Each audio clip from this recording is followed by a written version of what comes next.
안녕하십니까. 실리콘밸리 투데이입니다. 여러분은 로크라는 기업에 대해 알고 계신가요? 한국 분들에게는 생소하실 수 있지만 미국에 계시는 분들은 대부분 로크를 아실 것이라고 생각합니다.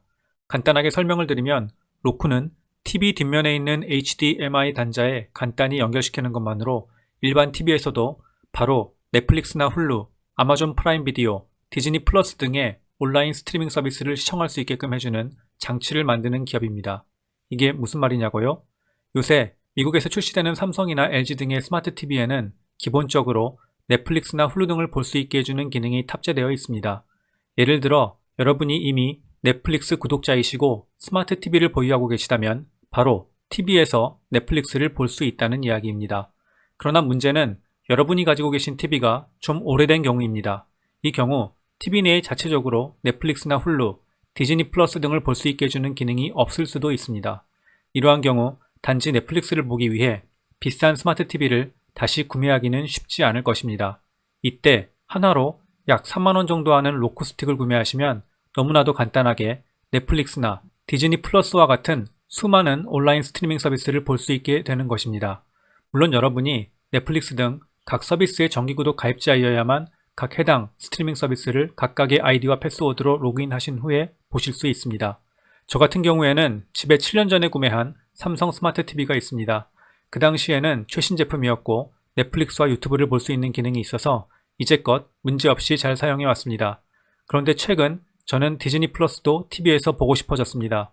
그런데 문제는 제 스마트 TV가 오래된 제품이라 디즈니 플러스는 지원하지 않는다는 점입니다. 그래서 저는 아마존에서 30불을 주고 로쿠 스틱을 구매하여 제 TV 뒷면에 HDMI 단자에 연결하였고 이로써 간단하게 디즈니 플러스 채널 및 다른 수많은 채널들을 볼 수 있는 기능을 얻게 되었습니다. 그러면 여러분은 궁금하실 것입니다. 로쿠가 좋은 기능을 제공하는 제품인 것은 알겠는데 아주 대단한 혁신적인 디바이스는 아닌 것 같습니다. 게다가 이런 온라인 비디오 스트리밍을 가능하게 해주는 제품은 로쿠만 있는 것이 아닙니다.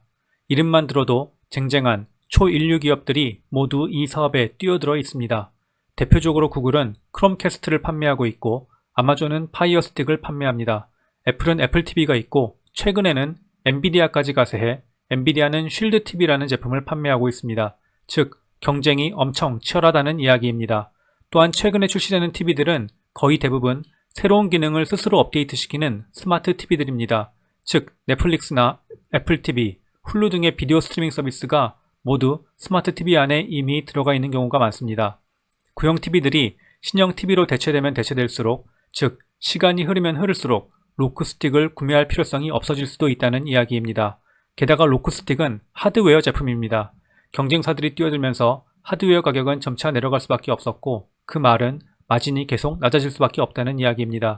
뒤에 자세히 보여드리겠지만 로쿠는 이러한 이유로 창사 이래 하드웨어 판매에서 흑자를 내본 적이 한 번도 없는 기업입니다. 자, 그러면 여러분은 로쿠의 미래를 어떻게 보시나요? 과연 로쿠가 미래에도 지속적으로 성장할 수 있을까요? 미국의 투자자들은 어떻게 생각하고 있을까요? 먼저 로쿠의 주가 차트를 보시겠습니다. 로쿠의 주가는 올해 3월 코로나 사태 직후 60불대까지 떨어졌다가 현재는 450% 이상 오른 270불대에서 거래되고 있습니다. 최근 많은 테크 주식들이 조정을 받았지만 로쿠는 11월 초 200불까지 잠깐 밀렸다가 다시 긴 양봉을 보이며 오히려 더 폭등하는 모습을 보여주었습니다. 현재 로쿠의 시가총액은 33.4빌리언 달러, 한화로는 약 38조 원이며 P 레이시오, 즉 주가 수익 비율은 현재 적자 기업이기 때문에 수익이 마이너스라 산출이 불가능합니다. 시가총액으로만 보면 앞선 동영상에서 말씀드린 스퀘어의 88빌리언 달러, 줌의 125빌리언 달러에 비하면 상대적으로 시가총액은 작은 규모입니다. 그러나 창사 이래 계속 적자를 내고 있는 상황을 감안하면 왜 투자자들이 현재 로쿠에 열광하고 있는지 궁금하지 않을 수 없습니다. 오늘은 로쿠의 현재 사업 구조와 로쿠의 강점, 경쟁 구도 및 리스크에 대한 분석을 통해 로쿠의 미래 성장 가능성에 대해 한번 살펴보도록 하겠습니다. 여러분도 한번 보시고 로쿠가 투자할 만한 가치가 있는 기업일지 한번 판단해 보시기 바랍니다. 로쿠의 창업자는 앤소니 우드입니다. 앤소니는 로쿠를 만들기 전 이미 5개의 회사를 창업한 경험이 있는 연쇄 창업가입니다. 로쿠는 일본어로 6을 의미합니다. 앤소니 우드는 자신의 6번째 창업이라는 의미에서 새로운 회사의 이름을 로쿠라고 지었다고 합니다. 앤소니 우드는 1965년생으로 영국의 맨체스터 출생이며 그가 어릴 때 미국 조지아주로 이민을 오게 됩니다. 앤소니는 어릴 적부터 돈을 버는 것에 관심이 많아 집 근처의 골프장에서 밖으로 넘어오는 골프공을 모아다가 골프를 치는 사람들에게 개당 25센트를 받고 판다든지 하면서 어릴 적부터 지속적으로 돈을 버는 일을 궁리하였다고 하였습니다. 앤소니는 중학생이 되면서 컴퓨터에 큰 관심을 갖게 되었고 코딩을 직접 배우면서 다양한 프로그램을 개발하여 이를 컴퓨터 잡지 등의 브로그로 넣을 수 있도록 판매하는 AW 소프트웨어라는 회사를 창립합니다. 이 사업은 거의 실적은 나지 않았지만 앤소니는 어릴 적부터 사업가로서 다양한 경험을 하게 됩니다.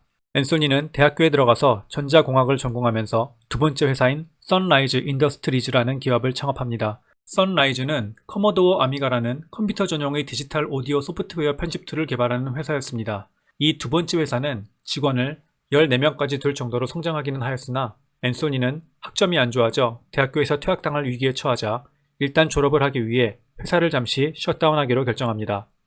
1990년 대학교를 무사히 졸업한 앤소니는 당시 여자친구였고 현재는 와이프가 된 에지와 함께 창업의 꿈을 안고 캘리포니아로 넘어옵니다. 그리고 캘리포니아에서 학업 때문에 잠시 접었던 선라이즈 기업을 다시 재창업하였고 아미가 컴퓨터용 비디오 및 오디오 편집 툴을 개발하고 판매하면서 1995년까지 5년 동안 이 기업을 운영합니다. 이 사업을 앤소니는 자신의 세 번째 창업이라고 이야기했습니다. 1990년대 중반 앤소니 우드 역시 테크 시장에서 새로운 큰 변혁의 물결을 보게 됩니다. 바로 인터넷의 등장입니다. 선라이즈에서의 수익을 기반 삼아 앤소니 우드는 또 다른 네 번째 기업을 창업하게 되는데 그것이 바로 아이브랜드라는 기업입니다. 아이브랜드는 온라인상에서 웹사이트를 쉽게 만들어주는 툴을 제공하는 기업이었습니다. 당시는 인터넷 붐이 막 일어나던 시기로 앤소니 역시 이 붐을 타고 매크로미디아라는 그래픽 및 웹 개발 소프트웨어 전문 기업에 자신의 신생 스타트업인 아이브랜드를 성공적으로 매각하게 됩니다.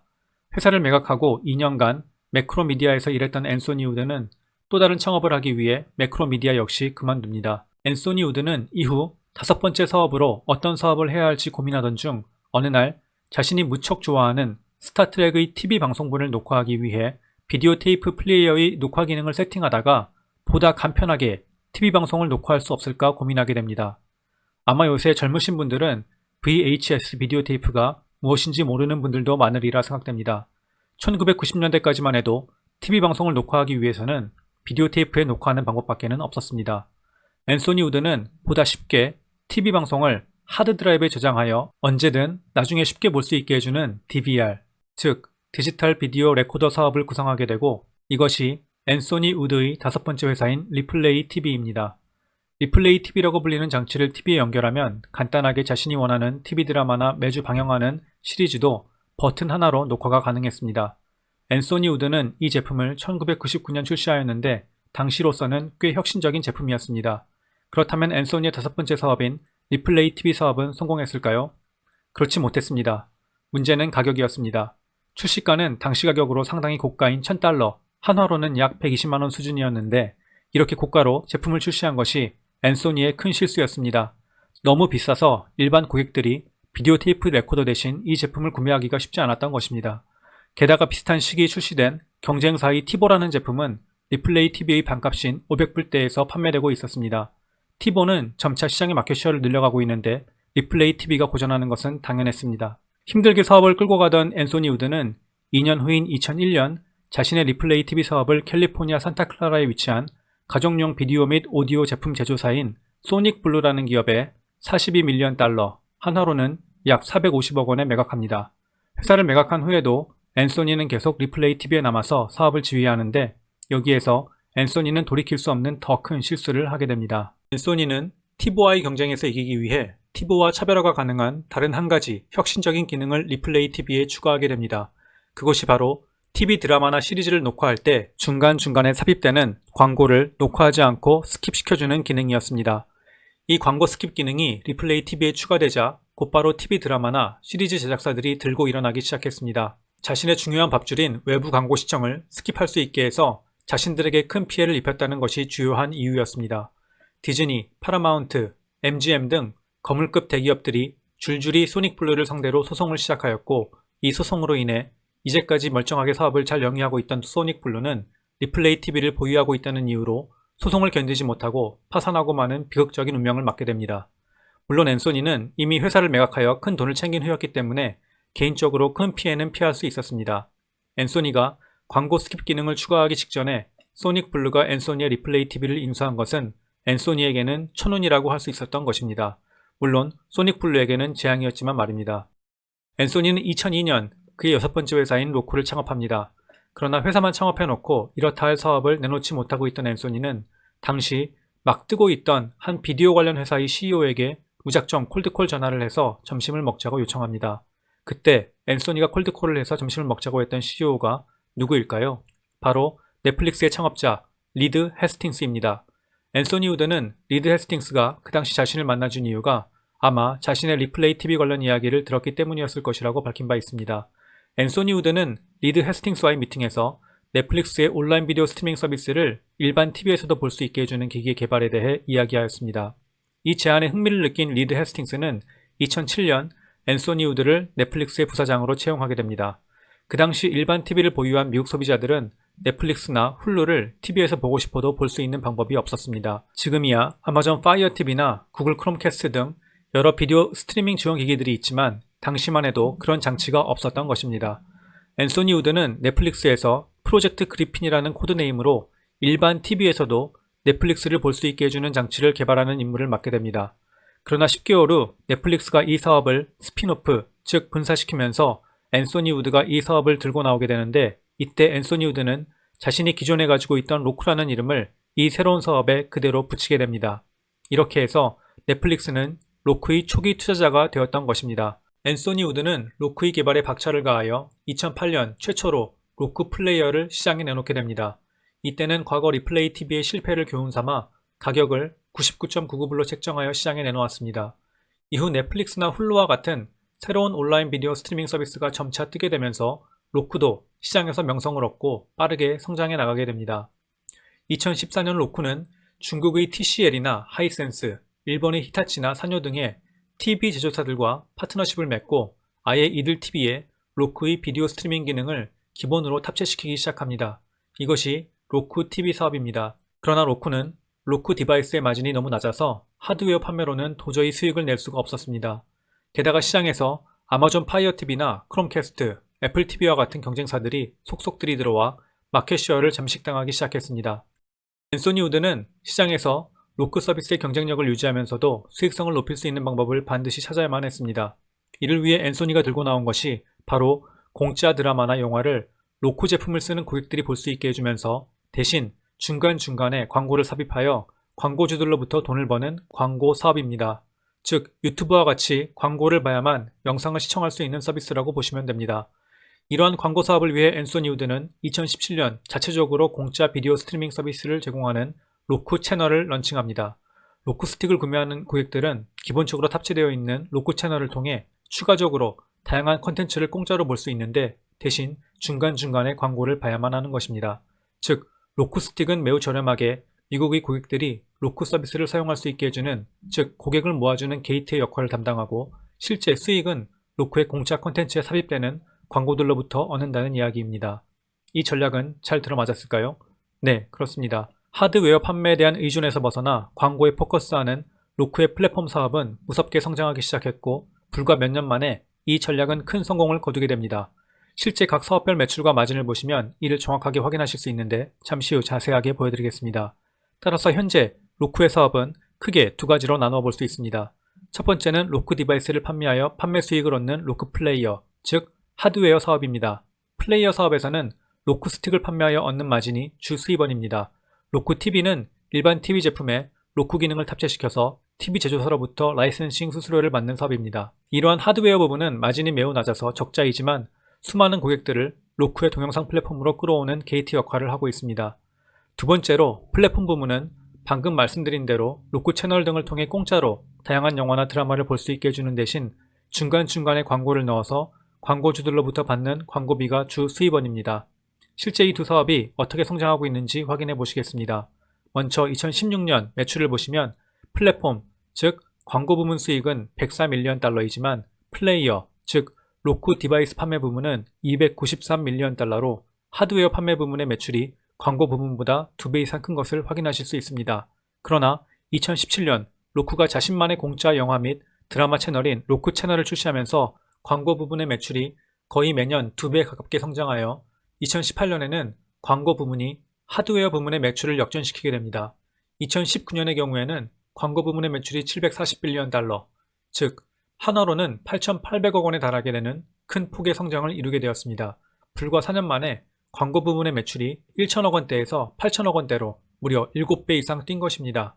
그런데 여기에서 더 중요한 것이 있습니다. 아무리 매출이 많아도 마진이 작으면 소용이 없습니다.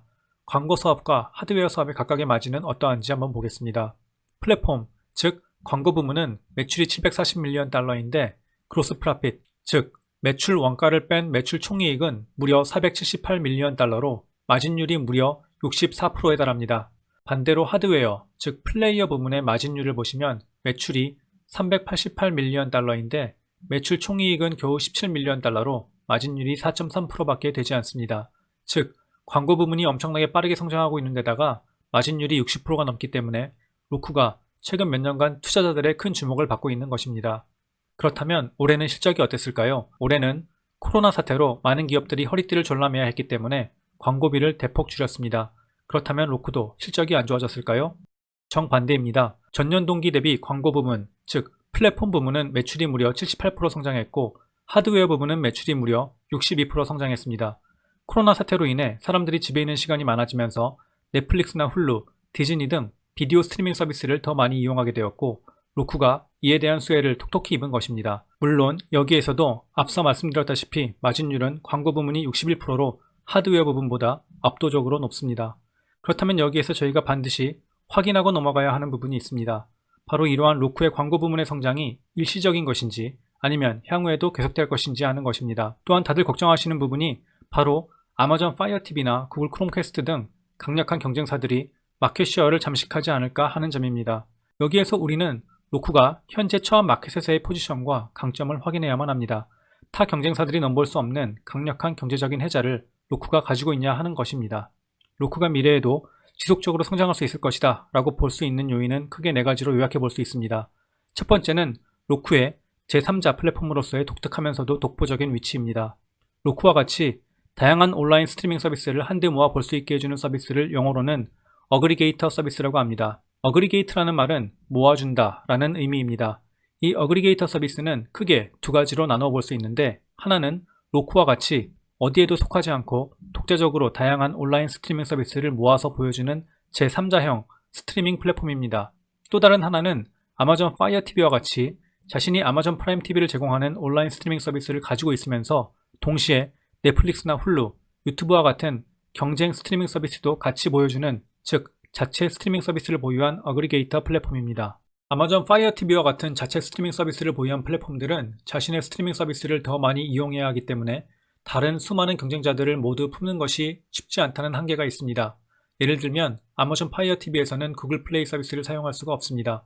크롬캐스트에서는 애플 TV를 사용할 수가 없습니다. 그러나 로쿠는 넷플릭스나 아마존 프라임 TV, 훌루, 디즈니 등 스트리밍 사업자들과 직접적으로 경쟁하고 있지 않기 때문에 이러한 제약에서 상대적으로 자유로울 수 있습니다. 로쿠가 보유한 스트리밍 업체 파트너의 수가 압도적으로 많은 것도 그러한 이유입니다. 그래서 로쿠가 무기 거래상과 비슷하다는 이야기가 나오는 것입니다. 로쿠의 입장에서는 넷플릭스나 디즈니, 아마존 프라임 TV, 그리고 최근 출사표를 던진 애플 TV 플러스 등 수많은 비디오 스트리밍 서비스들이 많으면 많을수록 좋습니다. 새로운 스트리밍 서비스들이 나와서 서로 치고받고 싸울수록 로쿠는 중간에서 플랫폼 역할을 하고 수익을 떼어가기 때문입니다. 마치 전쟁을 하고 있는 국가들 사이에서 수익을 얻는 무기 거래상과 비슷한 것입니다. 그렇다면 로쿠와 같이 특정한 스트리밍 서비스에 속하지 않으면서도 제3자의 입장에서 다른 스트리밍 서비스를 모아주는 경쟁사가 나온다면 어떻게 할까요? 그 좋은 예가 바로 엔비디아의 쉴드 TV입니다. 쉴드 TV는 자체적인 스트리밍 서비스는 가지고 있지 않지만 로쿠처럼 다양한 스트리밍 서비스를 모아서 보여줍니다. 그러나 이러한 후발주자들이 선두주자인 로쿠를 따라오기는 쉽지 않습니다. 왜냐하면 긴 기간에 엄청난 투자가 필요하기 때문입니다. 로쿠 역시 긴 기간 동안 적자를 내면서도 계속 투자를 해왔기 때문에 현재의 선두 위치를 점할 수 있게 된 것입니다. 이렇게 초기 시장 진입이 쉽지 않고 대규모 투자가 필요하며 선두 업체가 점점 더 큰 파워를 갖게 된다는 점이 바로 로쿠가 가진 다른 경쟁사가 쉽게 따라오기 힘든 경제적인 해자인 것입니다. 실제로 마켓쉐어를 보시면 이러한 비디오 스트리밍 어그리게이터 시장에서 로쿠가 38%로 선두를 차지하고 있고 아마존 파이어 TV가 32%로 그 뒤를 쫓고 있습니다. 게다가 로쿠는 이미 TV 제조사들과도 협업하여 최근 출시되고 있는 수많은 스마트 TV들에 아예 자신의 OS를 탑재하고 있습니다. 2019년 기준 스마트 TV에 탑재되는 스트리밍 어그리게이터 OS 부문에서도 로쿠가 30%의 시장 점유율로 1위를 차지하고 있는 것을 확인하실 수 있습니다. 두 번째는 로쿠의 빠른 유저 수 증가입니다. 로쿠의 액티브 어카운트, 즉 활성 계정 수를 보시면 2017년 2분기에는 15.1 밀리언, 즉 1,500만 명이었지만 불과 2년 만인 2019년에는 활성 계정 수가 2배 이상 증가한 3,200만 명으로 증가하였습니다. 또한 로쿠 유저 한 명당 평균 매출액도 매년 증가하고 있는데 2017년 2분기에는 로쿠 유저 한 명으로 인해 로쿠가 벌어들이는 매출액이 11.22불이었으나 2019년 3분기에는 22.58불로 2배가량 증가한 것을 확인하실 수 있습니다. 이러한 추세는 올해에도 계속되어 이번 3분기 활성 계정 수는 총 4,600만 명으로 전년 동기 대비 무려 43% 증가하였고 유저 한 명당 매출액도 27불로 전년 동기 대비 20% 이상 증가하였습니다. 중요한 것은 이러한 로쿠의 유저 수가 꾸준히 증가할 것으로 예상된다는 것입니다. 왜 그럴까요? 바로 미국 내에서도 커넥티드 TV, 즉 기존의 유선 케이블 TV가 아닌 인터넷을 통해 연결된 스마트 TV의 숫자가 지속적으로 늘어날 것으로 전망되기 때문입니다. 또한 현재 미국 내 전통적인 케이블 TV 유저 수는 점점 줄어들고 있습니다. 더 많은 사람들이 값비싼 유선 케이블 TV를 끊고 넷플릭스나 훌루, 디즈니 플러스와 같은 온라인으로 볼 수 있는 스트리밍 서비스로 옮겨가고 있기 때문입니다. 따라서 스트리밍 서비스의 어그리게이터 역할을 하는 로쿠의 수요도 향후 더 증가할 수밖에 없습니다. 화면의 그래프에서 검은색 선은 미국 내 전통적인 유선 케이블 방송을 구독하는 가정수를 나타내는데 보시다시피 매해 감소하고 있습니다. 이러한 전통적인 유선 케이블 방송의 구독을 끊는 현상을 영어로는 코드 커팅이라고 부릅니다. 이번 팬데믹 사태로 이러한 코드 커팅의 추세는 더욱 가속화되고 있는 것으로 밝혀졌습니다. 최근 포춘지의 기사에 따르면 미국 내에서 올해 660만 가정이 케이블 TV 구독을 취소할 것이라고 합니다. 이러한 코드 커팅의 최대 수혜자는 로쿠가 될 것으로 월가의 투자자들도 기대하고 있는 것입니다. 세 번째로 로쿠가 현재 주목받고 있는 큰 이유 중 하나는 바로 TV 광고비의 이동입니다. 코드 커팅 트렌드와 함께 기업들이 기존 케이블 TV에서 사용하고 있던 엄청난 규모의 TV 광고비가 점차 케이블 TV에서 온라인 스트리밍 컨텐츠 시장으로 흘러들어가고 있기 때문입니다. 전통적으로 기업들은 광고하면 TV 광고를 가장 먼저 떠올릴 만큼 TV 광고는 매우 파워풀한 영향력을 가진 광고 매체였습니다. 그러나 사람들이 점차 케이블 TV 대신 온라인 스트리밍 서비스를 이용하자 전통적인 케이블 TV에 쓰였던 광고비를 이제는 온라인 스트리밍 서비스로 돌리고 있는 것입니다. 로쿠와 같이 광고를 중간에 삽입할 수 있는 자체 채널과 플랫폼을 가진 기업이 이에 대한 최대 수혜자가 될 수밖에 없는 것입니다. 향후 이러한 트렌드는 계속될 수밖에 없고 따라서 애널리스트들도 로쿠의 광고 수익이 미래에 더 늘어날 수밖에 없다고 보는 것입니다. 실제로 로쿠는 디지털 광고 사업 부문을 강화하기 위해 아예 디지털 광고 테크 선도 업체인 데이타수라는 기업을 2019년 11월 150밀리언 달러, 한화로는 약 1,800억 원에 인수합니다. 데이타수는 자체 머신러닝 및 인공지능 기술을 기반으로 가장 가능성이 높은 타겟 고객에게 광고가 집행되도록 보장하고 광고의 노출 횟수나 결과도 실시간 데이터를 기반으로 광고주들에게 제공합니다. 즉, 로쿠가 광고주들에게 매우 효과적이고 매력적인 광고 서비스를 제공할 수 있게 해주어 미래 로쿠의 광고 사업에 큰 도움을 줄 것으로 기대되는 것입니다. 마지막 네 번째로는 글로벌 확장 가능성입니다. 로쿠는 아직까지 미국과 캐나다를 중심으로 서비스를 제공하고 있습니다. 반대로 말하면 아직 글로벌로 확장할 수 있는 여지가 많다는 이야기입니다. 올해 10월 로쿠는 브라질의 로쿠 익스프레스 플레이어를 런칭하고 사업을 확장하고 있습니다. 마치 넷플릭스가 글로벌 사업 확장을 통해 더 많은 유저를 빠르게 확보했던 것과 마찬가지로 로쿠 역시 글로벌 확장을 통해서 향후 더 큰 성장을 이룰 가능성이 있는 것입니다. 지난 11월 24일 뱅크 오브 아메리카의 글로벌 리서치 애널리스트는 로쿠의 목표 주가를 기존 260불에서 310불로 상향 조정하였는데 그 이유 중 하나가 로쿠가 향후 탑5 마켓인 이태리, 독일, 프랑스, 스페인, 영국에서 유저수 확대가 예상되기 때문이라고 밝힌 바 있습니다. 물론 이러한 유저수의 확대는 광고 수입의 확대로 이어질 것입니다. 물론 로쿠에게도 리스크는 있습니다. 앞서 말씀드린 대로 디바이스 부문에서 경쟁 심화로 아마존 파이어 TV나 애플 TV 등 다른 경쟁사들이 로쿠의 마켓시어를 더 가져가려고 하고 있어 점차 로쿠의 성장세 역시 둔화될 가능성도 있습니다.